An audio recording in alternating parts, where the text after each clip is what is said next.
Shalom Bapak Ibu yang dikasih oleh Tuhan. Kembali kita berjumpa dalam renungan Kita Sehat, Kita Kuat.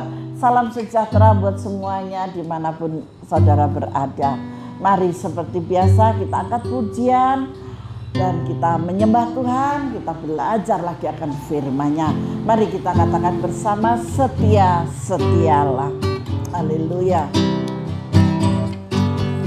Setia, setialah, setia sampai mati. Amin. Hanya ini yang Tuhan minta dari setiap kita. Setia sampai mati. Amin, amin. Apakah balasanmu untuk kasih setianya? Oh Tuhan, Setia, setialah. amin. Setia sampai mati. Sekali lagi katakan setia. Setialah. Setia-setialah saudara. Tuhan begitu setia kepada kita. Dia yang menebus dosamu di atas kayu salib. Setia sampai mati. Amin. Apakah balasanmu Apa balasan kita? untuk kasih setianya?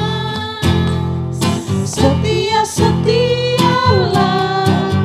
Setia sampai mati. Kita telah mengingat dan menang kembali akan pengorbanan Yesus di Jumat Agung kemarin. Amin. Sampai mati. Oh haleluya. Seperti Tuhan Yesus. Setia sampai mati. Apakah balasanmu untuk kasih setianya? Katakan Setia, setialah. ini yang Tuhan mau. Setia Biarlah saudara dan saya tetap setia sampai Tuhan memanggil kita. Setialah. Setia sampai mati. Setia, setialah. Setia sampai mati. Mari kita menyembah Tuhan. Haleluya. Kami mau setia. Kami mau memberikan yang terbaik untukmu ya Bapa. Engkau sungguh setia buat umatmu ya Tuhan yang berdoa dan percaya kepadamu. Pengorbananmu sungguh dahsyat dan luar biasa. Kami rindu untuk setia Bapa, setia sampai mati kepadamu ya Yesus. Haleluya. Kami mau setia Tuhan.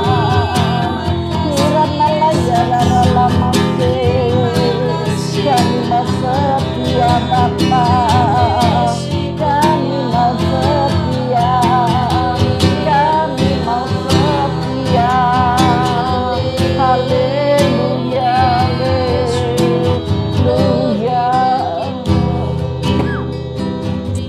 Bapak terima kasih. Biarlah ini menjadi komitmen kami Bapak. Kami mau setia. Setia sampai mati Tuhan. Seperti Engkau telah setia buat kami.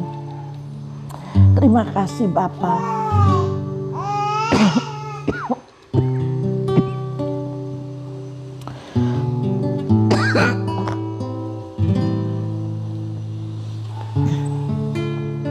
Untuk menjalankan tugas yang mulia.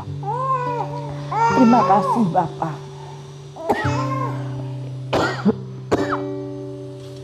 Sebentar kami akan dengar firman-Mu.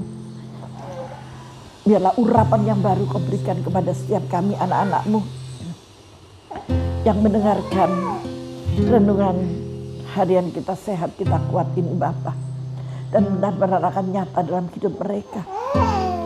Mereka boleh kuat menghadapi segala hal. Mereka boleh kuat Tuhan untuk apapun Bapa masalah mereka. Dan sampai mereka mendapatkan jalan keluar. Dan mereka sehat di dalam nama Yesus. kekuatan yang dari Engkau terus mengalir buat setiap mereka. Terima kasih banyak Bapa. Kami mau menyambut firman-Mu di dalam nama Tuhan Yesus Kristus. Haleluya. Amin. Mari Bapak Ibu Saudara sekalian, kita masuk dalam firman ya. Saya tetap ada di dalam 2 Raja-Raja 15, tetapi ayatnya yang berpindah. Sekarang di ayat yang 23 sampai yang ke-26. Yuk kita baca dulu ya. Pekaya Raja Israel. Dalam tahun ke-50 zaman Asarya, Raja Yehuda, Pekaya anak Menahem menjadi raja atas Israel di Samaria. Ia memerintah 2 tahun lamanya setelah kematian ayahnya itu, setelah kematian Menahem. Anaknya ia melakukan apa yang jahat di mata Tuhan. Jadi sudah turun-temurun ini, rasanya nggak bisa sama sekali untuk diatur ya. Ia tidak menjauh dari dosa-dosa Yerobeam bin Nebat yang mengakibatkan orang Israel berdosa pula. Jadi ajarannya bukan ajaran yang benar, tetapi ajaran yang salah. Kenapa saya katakan ajaran yang salah? Di sini sudah jelas sekali bahwa mengakibatkan suatu dosa. Dosa, kumpulan dosa yang akan mengakibatkan maut, itu dia tidak pernah takut sama sekali.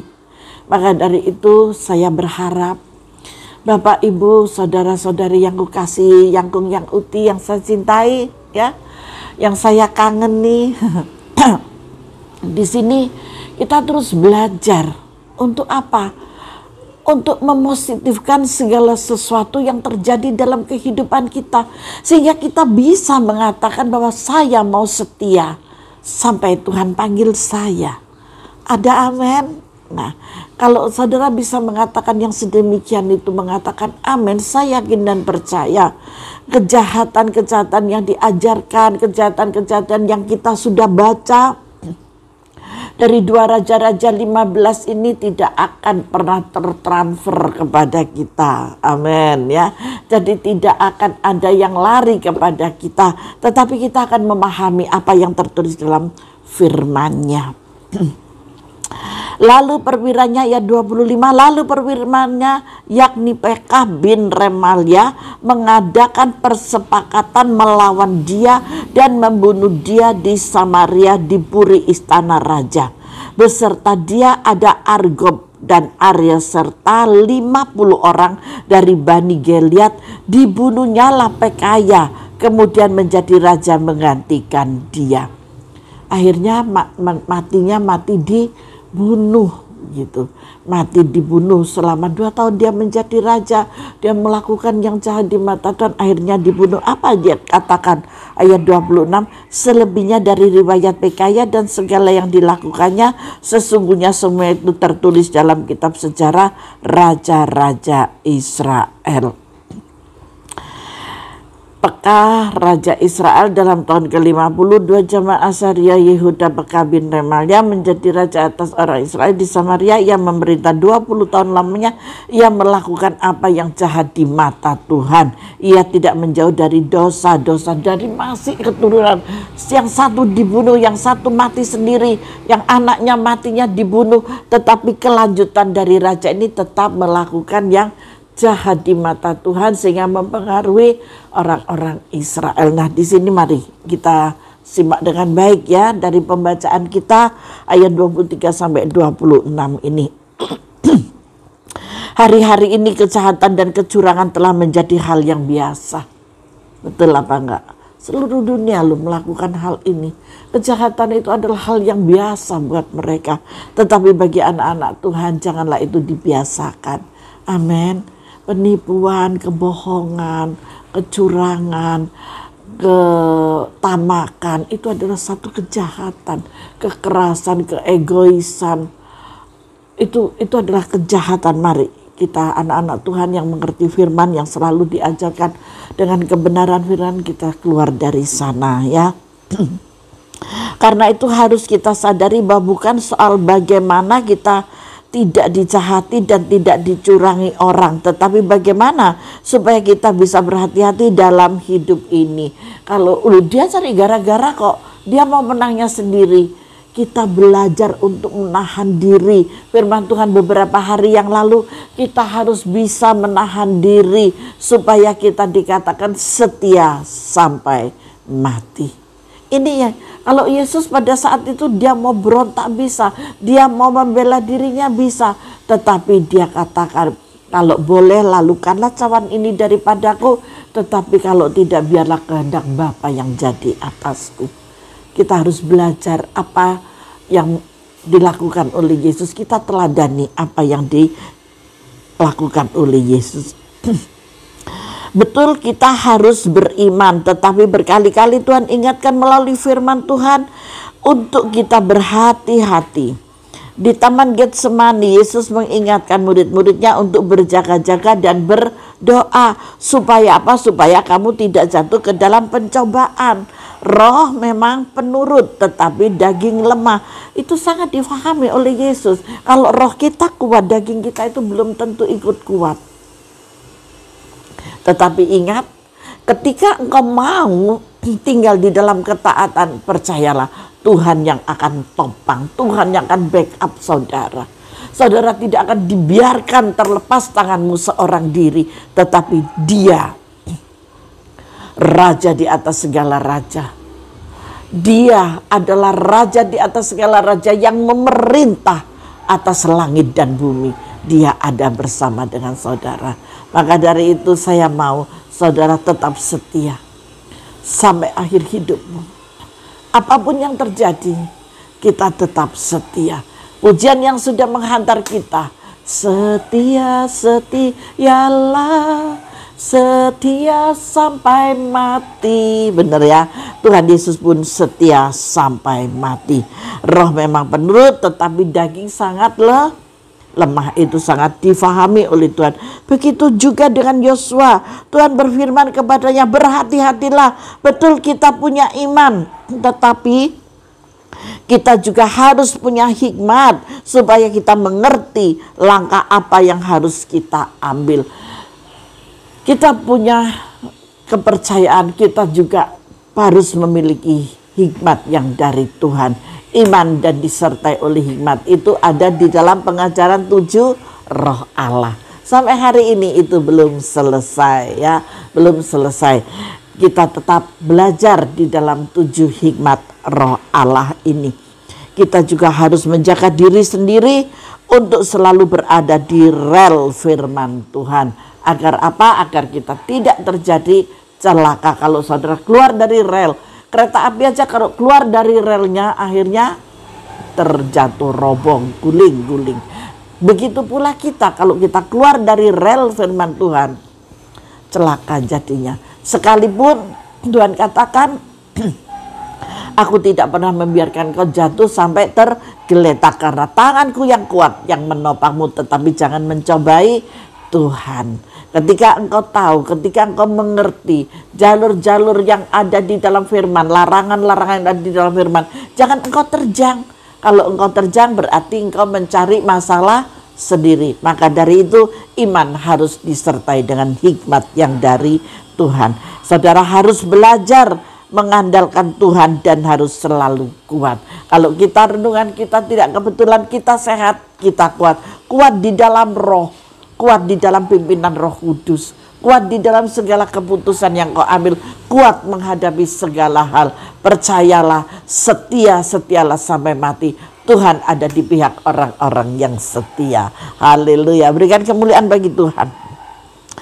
Karena apa yang kita tabur akan kita tuai. Hukum tabur tuai itu tetap berlaku. Saudara masih percaya dengan hukum tabur tuai? Iya, hukum tabur tuai itu masih berlaku. Kalau engkau dijahati orang, biar jangan engkau membalas dengan kejahatan, tetapi berdoalah buat dia dan minta hikmat Tuhan. Apa Tuhan yang harus saya lakukan?